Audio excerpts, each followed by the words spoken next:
Hi everyone, this is Bibi Cameron for Tonic Studios, and today I'm going to be sharing about Nuvo Watercolour Pencils.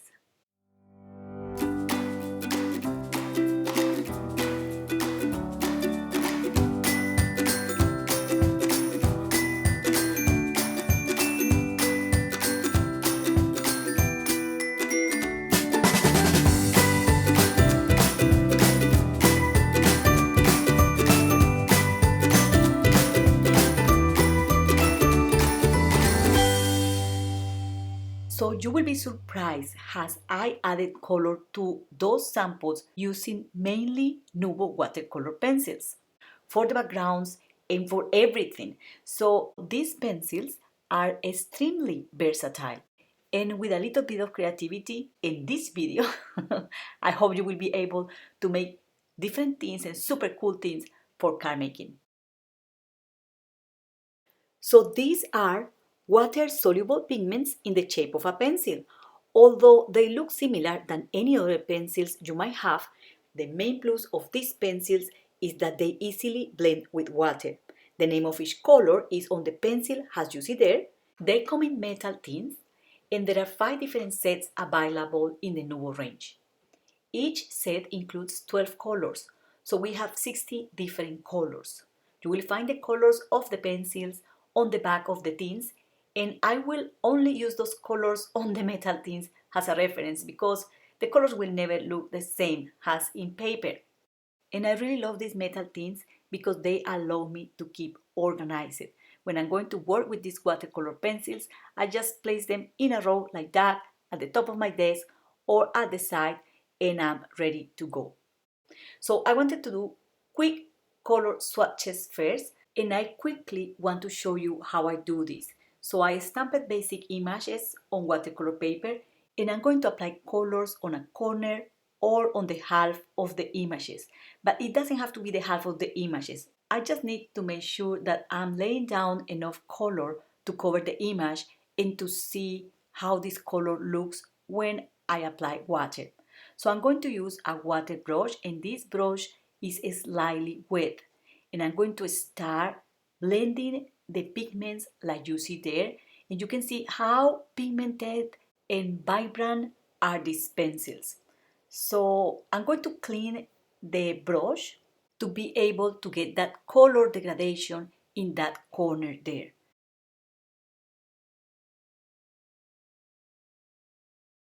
So I did this with all the color swatches for the watercolor pencils, and I'm sharing pictures of these swatches on the Tonic blog today. You can find the link to the blog post in the video description. I laid down the colors on the color swatches as you find them on the metal tints, so I can guide myself and I know what is what. I also made these swatches very small so that I can store them inside the metal tins. And although I don't do it very often, color swatching is a great thing to do because you can see the real colors of the pencils. And this will make so easy to choose the colors later. If you are planning to do stamping and add color with these pencils, you can use waterproof inks or water-based inks that will be blended and mixed with the pigments of these pencils. And to add colors, I rest the side of my hand on the table for support, control, and precision, and I hold the pencil as if I was holding a pen to write. I apply light to medium pressure to apply one layer of color or various colors at the same time. And then I say it again, I'm going to use a water brush slightly wet, and I'm going to avoid excess of water or excess of pigment on the brush. So it's as easy as that. That's all you have to bear in mind to use watercolor pencils. If you lay down different colors at the same time, you might need to start blending the colors from the lightest color to the darkest, just like I'm doing there, so you can achieve that blending and that degradation of color. So there is no rocket science. You can also blend the colors to create new shades. And if you are newbie to the watercolor pencils world and you have little money, I would recommend to get primary colors so that you can blend them and achieve all the colors in the universe. Another thing is I don't really like to apply the watercolor pencils on wet as I did there, just to show you, because this flattens the paper. It makes layering the colors a little bit more challenging, so I don't like it. And if you see this closer, you will see that stain on the paper. While when you apply the pencils on dry, you will always and forever get that degradation of color, and they always work. I'm using here Arches watercolor paper. So here I just wait for the color to dry. And another thing is I also went out of the image because I wanted to show you that these pigments are translucent. Even if you apply these colors over the lines of the images, you will be able to see the image underneath or the lines. So they are translucent. They are not opaque. This means that they cannot be used on black because you won't see them. So since we are using makeup brushes for everything on card making, I also decided to do my own thing with makeup brushes and watercolor pencils. So I applied the pencil on a scrap piece of watercolor paper. I lift the color from that scrap piece of paper using the makeup brush, and I spread it on another piece of paper. So I thought that I could use that little technique with the stencils. Depending the size of your stencil or the area you want to cover with the pigment, you might need to lay down loads of color on a scrap piece of watercolor paper. And I will advise to keep rotating the pencil as you do this to keep the tip of the pencil sharp. Once you have done this, all you need to do is to place your stencil on a piece of smooth Bristol paper or any paper suitable for ink blending, and make sure that the brush is slightly wet. You don't want to have lots of water on that brush because these pigments are going to sip underneath the stencil, and the stenciled image is not going to be as nice as we want it to. So I keep rubbing the brush on the watercolor paper until I make sure that that brush is just slightly damp. And then all I have to do is to transfer that pigment over the stencil. And you can use any stencil you might have or any color, or you can also apply different colors at the same time. I'm going to dry this up, and I'm going to use a water brush to lift the color over that scrap piece of watercolor paper, just like that. And I'm going to splatter this panel just to show you that you can also do that. So I'm going to put a card together just to show you the whole idea. And all the images I'm using in this video are from the latest stamp release by Tonic Studios called Spring Dreams. So put card together is super easy. These stamp sets are super versatile and they are very beautiful. And in the video description, you will find links to have a look at this release.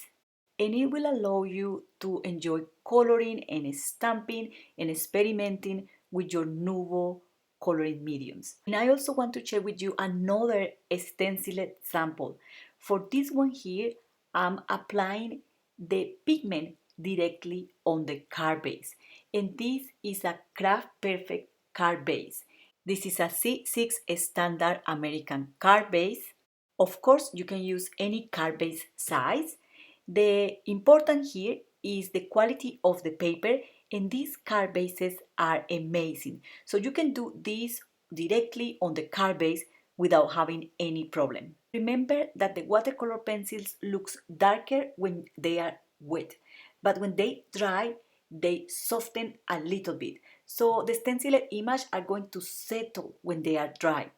For this specific card sample, I use Pastel Highlights watercolor set that includes the rainbow colors. It's just beautiful. And to add colors to these images, I first lay down a layer of color and I blend with a little bit of water and I apply another layer of colors just to build up the color. And having that fine and sharp tip is great because this allows me to reach those super tiny areas on those unicorns. They are really small, super easy to color. There is no mystery, there is not any secret. This is easy to do. And to have sharp and healthy watercolor pencils, you might need to get a nice pencil sharpener. If you get an inexpensive pencil sharpener, it's probable that it will break the tip of your pencils. Bear in mind that these pencils are not permanent, so every time you apply water, the colors are going to blend. You can blend these pencils also with other watercolor mediums you might have, such as watercolors, glitter markers, Nuvo Aqua Flow Pens, or anything water-based. You can also use the pencils alone. You don't need to add water always. So you can also use the pencils on Nuvo alcohol markers artwork to add details, shadows, and contrast. And well, these pencils are a lot of fun. So I have lots of tips and information on the Tonic blog today. It doesn't fit in a video because it's quite a lot, but I think it's important for you to read it and to learn about the Nuvo watercolor pencils. This video is just an opening to that blog post to show you the pencils in action and well, to show you how cool it is to work with them. Okay, to finish this card, I'm going to add these die cuts at the bottom and the top of the front panel. I'm going to adhere the unicorns, stamp some sentiments, and a fun thing I want to share with you is how I made paper springs. So I just cut a piece of metallic gold paper and I'm going to wrap this around of a water brush or anything like this. And once I have this done, I just go my spring and I can just kind of stretch this out and glue it on the card. I really think that this adds a super fun element and I have done this like forever. I think it's super fun and super cute. And as finishing touches of my cards, I always use Nuvo crystal glaze. So I'm also showing you this here, although this video is all about watercolor pencils. So coming back to the background making topic, I just apply some heat embossing using Nuvo Clear ink and Nuvo Clear embossing powder. And then I also use the makeup brush to lift the watercolor pencil pigment applied on watercolor paper, just like that. And then using that brush, I can create that soft transition of colors on the paper. And I was very impressed to see the different looks you can achieve by using the same colors from one set, but mixing them with colors from other sets. So to color the images, on the left, I use bright colors, midtones, and pastel colors. And to color the images, on the right, I use bright colors and dark shadows. Okay, let's move forward. So I want to share with you another technique, super simple. And for this, you have to use pencil shavings. You know, you don't have to waste anything on your craft room. So all you have to do is to place the pencil shavings on the glass mat and apply a couple of water drops, just a few of them, okay? And wait for the pigment to melt. After waiting for a couple of seconds, I can also use the sponge to mash those pencil shavings against the glass mat. I tap the sponge on the stencil like so, and then I drag the color like I'm doing there just to spread that color over the cardstock. And I'm using there a Craft Perfect card base. So that cardstock is just perfect to do this. One of the things you need to avoid here is to have chunks of pencil shavings on the sponge so that when you pass the sponge over the cardstock, they don't scratch or create lines on the paper because that won't look nice. You can also use different colors of pencil shavings all together, or you can also use one at a time to achieve different looks and feels. So here the sky is the limit. You might need a little bit of practice and understand how this works. Be very gentle and don't worry. When the pencils dry, the colors are going to look a lot more subtle. And I don't want to forget to say that you don't need to re-ink the sponge a lot. There is enough pigment on the sponge to go over the whole panel. You might need to add a little bit, just a tiny bit of the pigment on the sponge to finish the panel, but not a lot, so that you will get that color degradation and you will achieve a nice background for a little card like this one. So that's all for today. I hope you enjoyed this video. There's a lot more to share about Nuvo watercolor pencils, but this is a good start. I think hair and skin tones will be a super cool thing to explore, but I'm sure there will be more opportunities to share the joy of papercraft with you. Thank you very much for watching and happy crafting. Bye!